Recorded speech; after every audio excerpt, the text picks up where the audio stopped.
Hello students, how are you? I am Sachin Bindal from Heartland Skill Center near SBI main branch Jat college Hisar. आज का जो हमारा topic है student वो है सैड मतलब सॉफ्टवेयर एनालिस्ट डिज़ाइन। कि जब भी हम एक सॉफ्टवेयर की कोडिंग करते हैं तो उसके अंदर कौन कौन से इंपॉर्टेंट वर्ड्स या एलिमेंट्स लगा लो, कौन कौन से ऐसे डिज़ाइनिंग होती है कि एक सिस्टम को रीडिंग करते हो, आप राइटिंग करते हो, कोड को चेंजेस कर सकते हो, एडिबिलिटी कर सकते हो। तो आज का जो हमारा टॉपिक है वो जो सैड है, तो सैड के बारे में पढ़ रहे हैं हम।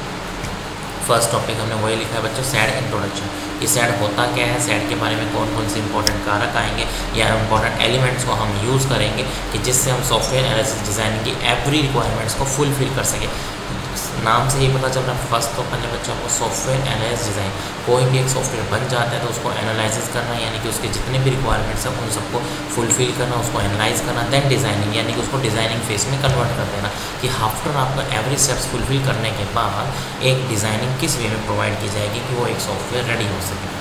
तो बट नेक्स्ट हम इसी में पढ़ रहे हैं बच्चों। फर्स्ट व्हाट इज सैड, कि सैड होता क्या है। तो सैड के लिए हमारा नेक्स्ट है बच्चों, software analysis designing system development is a systematic process which include phases such as planning, analysis, designing, deployment and maintenance. We will primarily focus on system analysis and designing. तो बच्चों देखो, one words के अंदर सारी definitions को clear करते हुए चल रहा है आपकी। सबसे पहले इसने क्या लिखा है कि software development is a systematic process. एक सिस्टमेटिक प्रोसेस है, यानी कि सीरियल में चलेगा, एक पर्टिकुलर सिस्टम को फॉलो करेगा। विच इंक्लूड्स, वो क्या क्या इंक्लूड करेगा, फेसेस, कौन कौन से फेसेस को, such as planning, analysis, planning करना, प्लान करके चलना, एनालिसिस, एनालाइज करना, डिज़ाइनिंग, उसके डिज़ाइनिंग फेज को लेके चलना, डिप्लॉयमेंट करना, एंड मेंटेनेंस, उसकी देख रेख करना। कि जो आपने सिस्टम एक रेडी किया है पर्टिकुलर रिक्वायरमेंट को फुल करके एक डिज़ाइन सिस्टम को रेडी करने के बाद उसकी देख रेख कैसे की जाती है, वो सारा सिस्टम कंसेप्ट हमारा कौन अडोप्ट करता है, दैट इज़ कॉल्ड सैड। अगर फिर भी हमें इसके पार्ट्स को या एलिमेंट्स को डिस्कस करना है तो प्राइमरी हमारे पास दो इंपॉर्टेंट फैक्टर्स होते हैं इसके, system analysis and system design.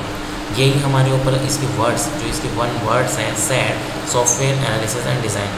तो हमने इसी को डिवाइड करके दो पार्ट्स में, किसके दो इंपॉर्टेंट फैक्टर्स हैं, system analysis and system design.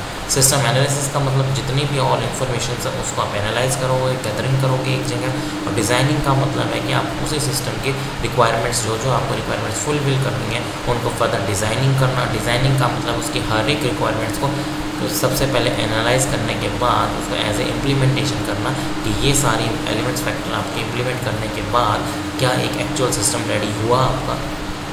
तो इन सब चीज़ों का पता करने के लिए या इन सब चीज़ों की वेरिफिकेशन के लिए हमारा जो नाम दिया गया इस कॉन्सेप्ट को सैड, कि सॉफ्टवेयर एनालिसिस डिज़ाइनिंग। सॉफ्टवेयर को बनाने से पहले उसको एनालाइज करना, एनालाइज करने के बाद उसको एक डिज़ाइनिंग दे देना, एक प्रॉपर एक स्ट्रक्चर तैयार कर देना कि आपका जो रेडी होने के बाद जो सिस्टम होगा लुक लाइक दिस, इस टाइप का होगा। तो इसलिए हम ये कंसेप्ट पढ़ रहे थे बच्चों अपना सैड। तो एक बार हम इसको कंप्लीट वन वर्ड में पढ़ लेते हैं। System deployment is a systematic process, यानी सिस्टम बाय सिस्टम चलेगा। विच इंक्लूड, वो क्या क्या इंक्लूड करेगा, फेसेस सच एज प्लानिंग, कि आपको क्या प्लानिंग करनी है, एनालिसिस, क्या एनालिसिस, क्या क्या एनालिसिस किया आपने, क्या क्या न्यू रिक्वायरमेंट्स निकल के आई हैं आपकी, डिज़ाइनिंग, आपने किस किस टाइप की न्यू डिज़ाइनिंग की है, डिप्लॉयमेंट एंड मेंटेनेंस, उसकी मेंटेनेंस, यानी कि जो सिस्टम आपने अपने कंसेप्ट के बेस पे रेडी किया उसकी मेंटेनेंस कैसे कर रहे हो, उस पर क्या देख रेख लगा रहे हो, कितना टाइम आप उसको ऑब्जर्वेशन में लगा रहे हो, कितना टाइम उसको आप बनाने में लगा रहे हो। वी विल प्राइमरी फोकस, तो हम किस पे प्राइमरी फोकस करेंगे बच्चों, फर्स्टली सिस्टम एनालिसिस पे, देन सेकंड आपका सिस्टम डिज़ाइन। कि सिस्टम एनालाइज का मतलब उसकी हर एक रिक्वायरमेंट्स को फुलफिल करना, चेक करना, टू सी एंड चेक कि कौन सी रिक्वायरमेंट अभी इसमें पेंडिंग है। देन सेकंड आपका सिस्टम डिज़ाइन, उन रिक्वायरमेंट्स के बेस पे एक मॉडल तैयार कर देना अपने सिस्टम का, दैट इज़ कॉल्ड सैड। तो नेक्स्ट बढ़ते हैं बच्चों आगे इसी की तरफ, सिस्टम एनालिसिस। अब फर्स्ट है हमारा सिस्टम एनालिसिस। कि सिस्टम एनालिसिस क्या होता है, एनालिसिस का मतलब मैंने बताया सारी इन्फॉर्मेशन जो भी आपने जहाँ से भी गैदर की है उन सारी इन्फॉर्मेशन को गैदरिंग करने के बाद आपने हर एक रिक्वायरमेंट्स को फुली चेक किया। आफ्टर चेकिंग के बाद आपको अगर कोई उसमें रिजोल्यूशन का चांस लगा कि आपको कुछ मॉडिफिकेशन करना चाहिए तो आप उसमें मॉडिफिकेशन करके देन आप अपने जो सिस्टम मॉडल रफली तैयार कर रहे हो उस मॉडल में इम्प्लीमेंटेशन करोगे। तो वही आपका जो है नेक्स्ट टॉपिक, नेक्स्ट शब्द बता रहा है आपका सिस्टम एनालिसिस। कि सिस्टम एनालिसिस को आप कैसे डिज़ाइन करोगे या उसको कैसे एनालाइज करोगे। सपोज़ आपने एक पूरा सिस्टम रेडी कर दिया बच्चों, उस रेडी करने के बाद सिस्टम को कैसे उसके every each body part, hardware part, software parts को कैसे चेक कर सकते हो, कैसे एनालाइज कर सकते हो, वो हमारा कंसेप्ट है नेक्स्ट हमारा सिस्टम एनालिसिस। तो सिस्टम एनालिसिस हमारे से फर्स्टली क्या कराता है बच्चों, फर्स्ट पॉइंट है it is a process of all collecting and interpreting facts. All process of collecting का मतलब इकट्ठा करेगा, इंटरप्रेटिंग फैक्ट्स यानी आइडियाज़ को अलग अलग, आइडेंटिफाई द प्रॉब्लम, वही मैंने आपको शुरू में बताया था बच्चों, और फिर अपने प्रॉब्लम्स को आइडेंटिफाई करेगा, and decomposition of a system, और तोड़ देगा अपने एक सिस्टम को इनटू सेपरेट कंपोनेंट्स, अलग अलग कंपोनेंट्स के अंदर अपने सिस्टम को डिवाइड कर देगा, उसको तोड़ देगा। तो वही बताया बच्चों, देखो it is a process of collecting, process है किसका, कलेक्टिंग करने का, किसको कलेक्ट करने का, इन्फॉर्मेशन को कलेक्टिंग करना कि कौन सी इन्फॉर्मेशन आपके सिस्टम के लिए बेटर है, कौन सी आपके लिए अनबेटर है, एंड इंटरप्रेटिंग फैक्ट्स, अलग अलग आइडियाज़ यानी व्यूज़ को, देन आइडेंटिफाई द प्रॉब्लम, और अपनी प्रॉब्लम को आइडेंटिफाई करेगा, and decomposition of A system, अपने सिस्टम को तोड़ देगा इनटू सेपरेट कंपोनेंट्स, अलग अलग कंपोनेंट्स के अंदर डिवाइड कर देगा, डिवाइड करने के बाद आपका एक सिस्टम एनालिसिस जो है, एक एक्चुअल जो सिस्टम है वो आपका रेडी हो जाएगा। तो आपकी फर्स्ट वन वर्ड डेफिनेशन यही है बच्चों, दोबारा रिपीट कर रहा हूँ, it is a process of collecting and interpreting facts, अपने फैक्ट्स एंड आइडियाज़ को कलेक्ट करना, आइडेंटिफाई द प्रॉब्लम, आपकी जो प्रॉब्लम आ रही है उसको आइडेंटिफाई करना, and decomposition of a system, अपने सिस्टम को डीकम्पोज, तोड़ देना इनटू सेपरेट कंपोनेंट्स, अलग अलग कंपोनेंट्स के अंदर तोड़ देना, दैट इज़ सिस्टम एनालिसिस। फिर इसी का सेकंड पॉइंट है बच्चों कि सिस्टम एनालिसिस का एक्चुअल मीनिंग क्या है, सिस्टम एनालिसिस क्यों की जाती है। System analysis is conducted for the purpose of studying a system. System analysis क्या है, किस लिए कंडक्ट किया जाता है, for the purpose of studying a system, एक सिस्टम को स्टडिंग करने के लिए, और इट्स पार्ट्स, उसके पार्ट्स को, इन ऑर्डर टू आइडेंटिफाई, किस ऑर्डर के अंदर, इन order to identify it's objectives, कि हमारे सिस्टम एनालिसिस करने के मेन ऑब्जेक्टिव्स क्या हैं। ऑब्जेक्टिव्स का मतलब कि आप उसको क्यों एनालाइज करना चाहते हो, क्या एरर निकालना चाहते हो उस सिस्टम के अंदर से। It is a problem, next फिर आपको बता रहा हूँ, it is a problem solving techniques, ये अपनी प्रॉब्लम को सॉल्व करने की एक सॉल्यूशन टेक्निक्स हैं दैट इम्प्रूव द सिस्टम, जिससे हमारा सिस्टम भी इम्प्रूव होगा, and ensure that all the components of A system, और आपको श्योरिटी भी देगा कि ऑल कंपोनेंट्स ऑफ सिस्टम, जो इस सिस्टम के ऑल कंपोनेंट्स हैं वर्क इफिशिएंटली, अच्छे से काम करेंगे, and to accomplish their purpose, और आपके पर्पस को भी पूरा करेंगे कि जिस पर्पस से आप अपने सिस्टम के एनालिसिस को लेकर चले थे, आपकी कंप्लीट हुई या नहीं हुई बच्चों। इसलिए एक बार रिपीट कर दे रहा हूँ, हर एक वर्ड्स का मीनिंग बताता हुआ चल रहा हूँ, आपको ये ध्यान रखना है कि हर एक वर्ड्स का मीनिंग क्या है। System analysis conducted, system analysis conduct किया जाता है the purpose of studying a system, अपने सिस्टम को स्टडी, उसको अच्छे से पढ़ने के लिए, और इट्स पार्ट इन ऑर्डर, और उसके जो पार्ट्स हैं उनको आइडेंटिफाई करने के लिए, और इट्स ऑब्जेक्टिव, कि हमारा ऑब्जेक्टिव क्या है सिस्टम को एनालाइज करने के लिए। It is a problem solving technique, ये बोल रहा है कि यह एक अपने प्रॉब्लम्स को सोल्यूशन करने का एक टेक्निक है दैट इम्प्रूव द सिस्टम, जिससे हमारे सिस्टम को भी इम्प्रूव होगा, एंड इंश्योर करेगा all components of the system work, जितने भी आपके कंप्यूटर के ऑल सिस्टम्स हैं इसके साथ वर्क कर रहे हैं एफिशिएंटली, यानी तेज़ी से काम करें जितनी उनकी क्षमता है, और टू अकम्प्लिश देयर पर्पस, हमारे पर्पस को फुलफिल करें, जिस पर्पस से लेकर के हमने अपने सिस्टम को एनालाइज करना शुरू किया था वो आपके गोल को पूरा करें। नेक्स्ट फिर इसी में थर्ड पॉइंट है बच्चों, analysis specify what the system should do. Main जो हमारा कंपोनेंट्स है हमें ये एनालाइज करना है कि what the system specialise what to do, कि हमारे सिस्टम में से हमने क्या स्पेशलाइज किया, क्या निकालना है स्पेसिफाई करके, व्हाट टू डू, कि आगे हमें क्या करना है, ये कंसेप्ट निकालना बहुत ज़रूरी है आप के लिए, सबके लिए बच्चों। तो यही लास्ट लाइन आपको बता रही कि एनालिसिस एनालाइज करना, एंड स्पेसिफाई बताना उसको कि what the system should do, कि आपका जो सिस्टम है व्हाट सिस्टम शुड डू, क्या करके देगा। तो ये हमारा डिपेंड करता है किस पे बच्चों, सिस्टम एनालिसिस एंड डिज़ाइन के ऊपर।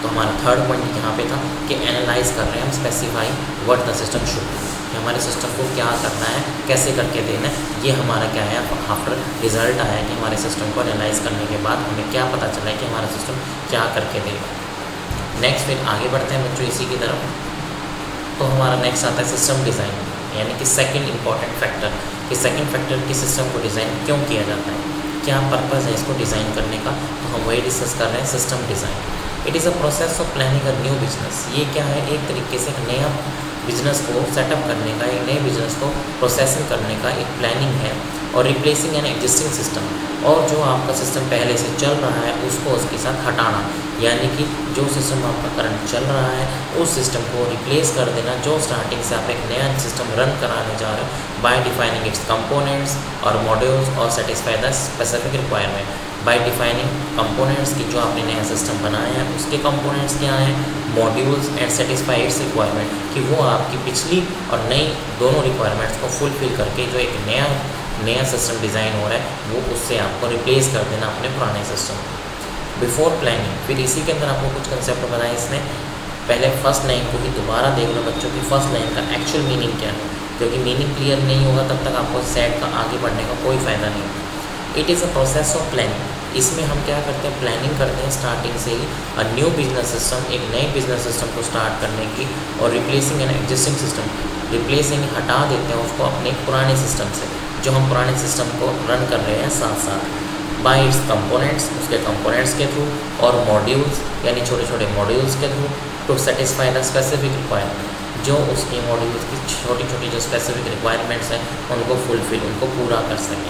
तो वही है हमारा first point. It is a process of planning a new business system और रिप्लेसिंग, उसको हटा देना एन एग्जिस्टिंग सिस्टम अपने पुराने सिस्टम से, बाय डिफाइनिंग, जो हम डिफाइन करेंगे उसके नए कंपोनेंट्स, और planning modules to satisfy the specific requirement, और अपने स्पेसिफिक रिक्वायरमेंट्स को पूरा करेंगे। फिर नेक्स्ट लाइन हमारी आती है इसमें बच्चों, बिफोर प्लानिंग, प्लानिंग करने से पहले you need to understand and the old system thoroughly and determine how computers can best be use in order to operate efficiently. अब इसने एक इम्पॉर्टेंट बात बताई है बच्चों, यहाँ पे ध्यान से देखने की है कि बिफोर प्लानिंग कह रहा है कि नई प्लानिंग करने से पहले you need to understand the old system, अपने पुराने सिस्टम को अच्छे से दोबारा समझो, थ्रॉटली अंदर तक डीपली, एंड डिटरमाइन, और उसको ऑब्जर्व करके ये निकालो कि हाउ कंप्यूटर कैन बेस्ट, कि कंप्यूटर कैसे अच्छा प्रूव कर सकता है आपके लिए, in order to operate efficiently, अगर हम उस कंप्यूटर को ऑपरेट करें इफिशिएंटली उसकी कार्यक्षमता के हिसाब से। तो उसको शो कराने के लिए हमारे पास क्या आता है, 4 या 5 फैक्टर्स आते हैं इसके अंदर भी बच्चों, जो हमारे ऑब्जेक्टिव ऑफ द सिस्टम्स को डिक्लेयर करते हैं या फुलफिल करते हैं। तो फर्स्ट तो आपका वही दिखा रहा है बच्चों, system design focus on how to accomplish the objective of the system. System design focus करता है कि हाउ आप कैसे कंप्लीट करोगे अपने ऑब्जेक्टिव्स ऑफ द सिस्टम। आपने जो ऑब्जेक्टिव सेट किया है कि मुझे ये सिस्टम डिज़ाइनिंग कंप्लीट करनी है, तो उसको कौन फोकस करेगा, सिस्टम डिज़ाइन फोकस करके बताएगा आपको। सेकंड है system analysis and designing, SAD mainly focus on, जो software analysis and designing SAD है वो मेनली किस पे फोकस करता है, जो उसके 3 फैक्टर्स हैं जिनके ऊपर वो डिपेंड करता है। फर्स्ट है सिस्टम्स, कि आप सिस्टम के अंदर सिस्टम डिज़ाइन करोगे, सिस्टम डिज़ाइन के अंदर फिर फर्दर अगर सिस्टम्स आपको ऐड करना है तो किस फैक्टर से ऐड हो सकता है। सेकंड है प्रोसेसेस, कितनी प्रोसेसेस आप एक सॉफ्टवेयर सेट सिस्टम के अंदर इंक्लूड कर सकते हैं। नेक्स्ट है थर्ड टेक्नोलॉजीज़, कौन सी टेक्नोलॉजीज़ का यूज़ करोगे जब आप सॉफ्टवेयर डिज़ाइन करते हो सॉफ्टवेयर को एनालाइज करने के बाद। ये हैं आपके 3 इंपॉर्टेंट फैक्टर्स बच्चों, जो आपको बताते हैं कि आप एक सॉफ्टवेयर सिस्टम या सिस्टम सॉफ्टवेयर को डिज़ाइनिंग करते हैं तो 3 मेन फोकस कौन कौन से हो सकते हैं। फर्स्ट है सिस्टम, सेकंड है प्रोसेस, एंड थर्ड है टेक्नोलॉजी। तो टेक्नोलॉजीज़ के बेस पे हम ये आइडेंटिफाई कर सकते हैं कि जिस टेक्नोलॉजी का हम यूज़ कर रहे हैं क्या उसका in the future frequently use होगा या नहीं होगा, या फिर हमारे सिस्टम सॉफ्टवेयर या सिस्टम डिज़ाइनिंग में इसका कोई इंपॉर्टेंस रोल है या नहीं, हमारे लिए कुछ महत्वपूर्ण होगा या नहीं होगा। तो वो 3 हमारे इंपॉर्टेंट फैक्टर डिक्लेयर करते हैं sad designing, systems, process and technology. Next हम इसी से आगे चल रहे हैं बच्चों, व्हाट इज़ सिस्टम। अब हमने पढ़ा कि सिस्टम डिज़ाइनिंग क्या है, तो अब सिस्टम डिज़ाइनिंग को अगर हम छोड़ दें तो सिर्फ ओनली सिस्टम आपके लिए क्या करके देगा, तो वही आपको नेक्स्ट डेफिनेशन बता रहा है कि सिस्टम की व्हाट इज़ सिस्टम आपके लिए क्या करके देगा। The word system is derived, अब इसने सिस्टम वर्ड का बताया कि कैसे यूज़ हुआ, कैसे इंस्टॉल, मतलब कि हम क्यों यूज़ करने लगे अपने सिस्टम के अंदर। तो फर्स्ट आपका वही बता रहा है बच्चों, the word system is derived from Greek word, जो ये सिस्टम वर्ड आया है वो कहाँ से आया, ग्रीक वर्ड है system, which means an organise relationship, जो हमें किस चीज़ के बारे में बताता है कि हमें अरेंज करना है, ऑर्गेनाइज यानी बना के चलना है, relationship between any sets of component, जितने भी सेट्स ऑफ कंपोनेंट्स आपने अपने सिस्टम के साथ ऐड किए हुए हैं उन सब के साथ रिलेशनशिप को बना के रखना, and to achieve some common cause और ऑब्जेक्टिव, और उन सब को समझ के हमें अपने माइंड में क्या रखना है, एक कॉमन गोल और एक ऑब्जेक्टिव को डिसाइड करना है कि व्हाट सिस्टम टू डू, कि हमें इस सिस्टम के साथ करना क्या है। एक बार फाइनली रिपीट कर देता हूँ बच्चों दोबारा कि व्हाट इज सिस्टम। नेक्स्ट हम पढ़ रहे थे सिस्टम हमारे लिए क्या करता है, what system can do, system क्या करके देगा। तो the word system is derived from Greek word system से बना है, which means an organise relationship, जो आपके रिलेशनशिप्स को ऑर्गेनाइज करेगा between any sets of computer, कि कंप्यूटर के साथ जितने भी any sets of components combine है उन सबको देख करके to achieve common goal and cause और ऑब्जेक्टिव, और सेट कर देगा अपने कॉमन गोल और ऑब्जेक्टिव्स कि हमें एक सिस्टम के साथ करना क्या, व्हाट टू डू। नेक्स्ट फिर अनदर डेफिनेशन दी है बच्चों इसी की इसने, a system is an orderly grouping of independent components linked together according to a plan to achieve a specific goal.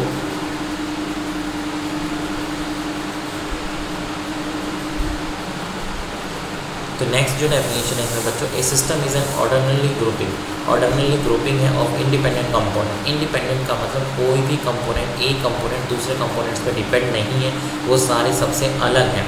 Linked together, उन सबको लिंक कराया गया है अकॉर्डिंग टू अ प्लान, जो हम एक प्लान स्पेसिफाई करते हैं, and to achieve a specific goal, और हमारा गोल क्या है उसको हम स्पेसिफिक ऑर्डर के अंदर परफॉर्म कराते हैं, दैट इज कॉल्ड सिस्टम। तो सिस्टम की नेक्स्ट सेकंड डेफिनेशन यही बता रही है बच्चों आपको कि a system is an orderly grouping होती है ऑफ इंडिपेंडेंट कंपोनेंट्स। इंटरडिपेंडेंट का मतलब है कि कोई भी कंपोनेंट्स, एक कंपोनेंट दूसरे कंपोनेंट पे डिपेंड नहीं है। All components are different and unique from each other, एक दूसरे से सारे अलग हैं, जिनको हम लिंक टुगेदर लिंक करते हैं according to a common plan के according to achieve specific goal, अपने गोल को पूरा करने के लिए। That is why it's called a system, इसलिए हम इसको क्या बोलते हैं, सिस्टम बोलते हैं। नेक्स्ट चलते हैं बच्चों इसी के आगे, consonants of A system. System के कॉन्सोनेंट्स यानी क्या क्या डिफरेंट टाइप्स हैं, क्या क्या वेज हैं जिससे हम एक सिस्टम को डिफाइन कर सकते हैं। फर्स्ट है आपका, a system must have 3 basic consonants. अगर आपने कोई भी एक सिस्टम डिफाइन किया है, एक सिस्टम को रेडी किया है, तो उसके हमेशा क्या होते हैं, 3 बेसिक कॉन्सोनेंट्स होते हैं।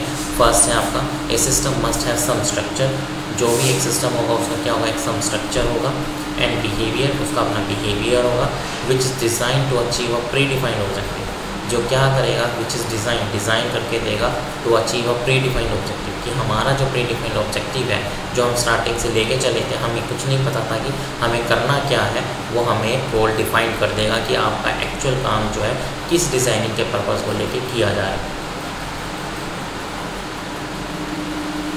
तो आपका फर्स्ट पॉइंट जो है यही स्पेसिफाई क्लैरिफाई कर रहा है बच्चों, देख लो इसको ध्यान से। A system must have some structure, एक कोई जो भी सिस्टम रेडी होगा उसका सम स्ट्रक्चर, कुछ स्ट्रक्चर होगा दिखने में, एंड बिहेवियर, उसका अपना बिहेवियर होगा, which is design to achieve, जिसको हम अचीव करेंगे अब प्री डिफाइंड ऑब्जेक्टिव्स के लिए, यानी काम करने के लिए। फिर नेक्स्ट है second, interconnectivity and interdependency must be exist.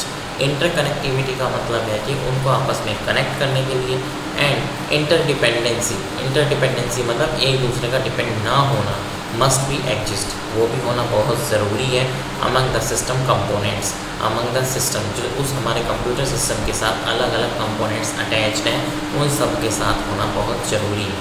तो वही सेकंड पॉइंट है आपका बच्चों, दोबारा रिपीट कर दे रहा हूँ एक बार, इंटरकनेक्टिविटी, आपस में उनका कनेक्ट होना, एंड इंटरडिपेंडेंस, एक दूसरे पे डिपेंडेंट ना होना, यानी इंटरडिपेंडेंट, एक दूसरे पे डिपेंड ना होना, मस्ट बी एग्जिस्ट, बहुत ज़रूरी है अमंग द सिस्टम कंपोनेंट, कि आपके जो कंप्यूटर के सारे कंपोनेंट्स हैं, या आपके जो सिस्टम डिज़ाइन किया है उसके कंपोनेंट्स हैं, वो सारे के सारे एक दूसरे से सेपरेट हों, एक दूसरे पे इंटरडिपेंडेंट ना हो, but connectivity must be exist, आपस में कनेक्टिविटी का होना बहुत ज़रूरी है। नेक्स्ट है फिर आपका third point student, the objectives of the organisation have higher priority. Objective क्या है हमारा इस ऑर्गेनाइजेशन, ऑब्जेक्टिव का मतलब उद्देश्य जो है इस ऑर्गेनाइजेशन का, हैव हायर प्रायोरिटी, सबसे ज़्यादा काम की संभावना, then the objective of it sub business, और इसके आगे के जितने और फर्दर सब बिजनेस हैं उन सब के अंदर भी हमें क्या प्रायोरिटी लानी है, हायर प्रायोरिटी, की सबसे ज़्यादा अपने काम को प्रायोरिटी देनी है। नेक्स्ट है फिर लास्ट में बच्चों इसका फोर्थ एग्जाम्पल, कि फॉर एग्जाम्पल में आप क्या पढ़ते हो इसके अंदर, क्या कौन सा एग्जाम्पल इसमें इंक्लूड किया जाता है, traffic management system, payroll system, automatic library system, human resources information system. तो अब इसने कॉन्फ्रेंस के अंदर बताया कि कौन कौन से ऐसे महत्वपूर्ण उदाहरण हैं जो हमारे इस सैड सिस्टम को डिज़ाइन करने में हेल्प करते हैं। इसी टाइप के सेम सिस्टम्स हमने डिज़ाइन किए हुए हैं अपने सैड सिस्टम के बेस पर, सॉफ्टवेयर एनालिसिस डिज़ाइनिंग के बेस पर। तो नेक्स्ट है first example, traffic management system, traffic को मैनेज किया जाता है। पेरोल सिस्टम, पेज वगैरह ऑनलाइन काटनी है, सेंड करनी है। ऑटोमेटिक लाइब्रेरी सिस्टम्स लाइब्रेरीज़ के अंदर, and human resource information system. Human resource information system के अंदर भी हम किसका यूज़ करते हैं, SAD का, कि एक पर्टिकुलर एनालाइजिंग करना एंड डिज़ाइनिंग करना अपने सिस्टम को। नेक्स्ट फिर हम आगे बढ़ते हैं बच्चों इसी के अंदर प्रॉपर्टीज़ ऑफ ए सिस्टम, कि आपने एक सिस्टम को रेडी किया तो उस सिस्टम को रेडी करने के पीछे आपने कुछ तो उद्देश्य रखा होगा। तो उस उद्देश्य को रखने के पीछे हमारी ये है कि उसमें कौन कौन सी प्रॉपर्टीज़ अप्लाई की जाती हैं एक सिस्टम को रेडी करने के लिए। तो वही यहाँ हमारे प्रॉपर्टीज़ के नाम दे रखे हैं बच्चों कि हम कौन कौन सी प्रॉपर्टीज़ अपने एक रेगुलर सिस्टम के ऊपर अप्लाई कर सकते हैं और उसको एक सिस्टम को कम्प्लीटली रेडी कर सकते हैं। उसके लिए है आपका फर्स्ट ऑर्गेनाइजेशन, सेकेंड है इंटरेक्शन, थर्ड है इंटरडिपेंडेंस, फोर्थ है इंटीग्रेशंस, एंड फिफ्थ है आपका सेंट्रल ऑब्जेक्टिव्स, एंड नेक्स्ट है आपका elements of a system, then outputs and inputs. Inputs जाएगी तो ही सिस्टम से आउटपुट आएगी, तो दोनों पार्ट्स को हम इकट्ठा डिक्लेयर करेंगे। Firstly input and output, input जाएगा सिस्टम में तो आउटपुट आएगा। नेक्स्ट है प्रोसेसर, जो सारी कैलकुलेशन होगी वो आपके प्रोसेसर के अंदर होगी। नेक्स्ट है फिर आपका कंट्रोल, कि आप ऐसे इनपुट एंड आउटपुट्स को कंट्रोल कर रहे हो। नेक्स्ट है आपका फीडबैक, कि आपका सिस्टम से फीडबैक कितने फास्टली आ रहा है, या आपका सिस्टम कितना फास्टली वर्क शो कर रहा है या नहीं कर रहा है। नेक्स्ट है एनवायरनमेंट, आपके सिस्टम का एनवायरनमेंट कैसा है, एंड बाउंड्रीज एंड इंटरफेस, कि वो अपने विद इन लिमिट्स यानी बाउंड्रीज के अंदर काम को शो करा रहा है या कोई इंटरफेस रुकावट पैदा कर रहा है। ये थी आपकी कुछ मुख्य प्रॉपर्टीज़ बेटो जो हम सिस्टम के ऊपर अप्लाई करते हैं स्टूडेंट्स, और हमें जिससे ये पता चल सकता है कि जो सिस्टम हमने रेडी किया है एज ए डेमो तौर पर उस सिस्टम में कुछ कमी तो नहीं है। तो ये हम टोटल प्रॉपर्टीज़ अप्लाई करते हैं एक सिस्टम को बिफोर डिज़ाइन करने से पहले। नेक्स्ट फिर हम इसी से आगे बढ़ रहे हैं बच्चों। फर्स्ट इनको डिफाइन करें ऑर्गेनाइजेशन, कि ऑर्गेनाइजेशन क्या होती है। Organisation implies structures and order, कि किस ऑर्डर में आप अपना स्ट्रक्चर रेडी कर रहे हो। It is the arrangement of components, ये हर एक कंपोनेंट्स को अरेंज करती है। दैट हेल्प्स टू अचीव, और अचीव करने का काम करती है प्री डिटरमाइंड ऑब्जेक्टिव्स, जिन ऑब्जेक्टिव्स का हमें पता ही नहीं था उन ऑब्जेक्टिव्स को सॉल्व करने का काम भी हमारा ऑर्गेनाइजेशन करेगा। सेकेंड है इंट्रैक्शंस, यूज़र और कस्टमर के आपस में इंट्रैक्शन का बनना बहुत ज़रूरी है, तो वही इसने डिफ़ाइन किया है। It is defined by the manner in which the components operate, कि किस वे में आप उन कंपोनेंट्स को मैनेज कर रहे हो विद ईच अदर, आपस में।